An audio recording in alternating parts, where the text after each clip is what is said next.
Stop! Tu manges du tofu de soja? C'est mignon. Moi, je te fais du tofu de maïs, un snack sucré crémeux qui écrase le tofu classique. Oublie tout ce que tu sais sur les snacks. Ça, c'est l'expérience de la ferme à l'écran. Je dois d'abord récolter le maïs le plus parfait, le plus jeune, celui que ta grand-mère appellerait imbibé. Ensuite, on déshabille ses épis. Et là, ça devient physique. Je découpe tous les grains. Mais attendez de voir la méthode ultime pour transformer ces petits grains jaunes en une crème si dense qu'elle défie la physique. La méthode classique, c'est le mixeur, mais ici, on respecte la tradition.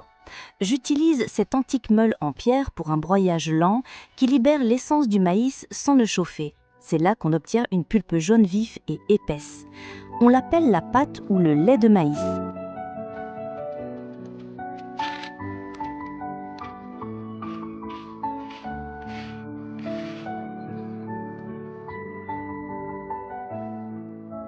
Maintenant, la partie la plus salissante. Je dois filtrer ce lait.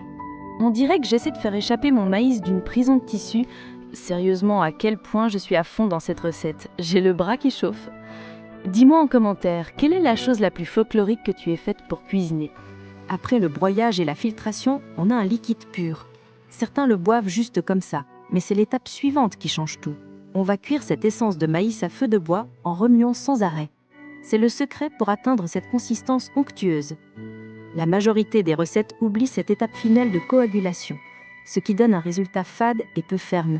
Le liquide devient épais, presque une bouillie. Mais ce n'est pas fini. Regardez, il y a un ingrédient mystère qui va transformer cette crème en un véritable bloc de tofu crémeux. On le met au froid, on attend et bam!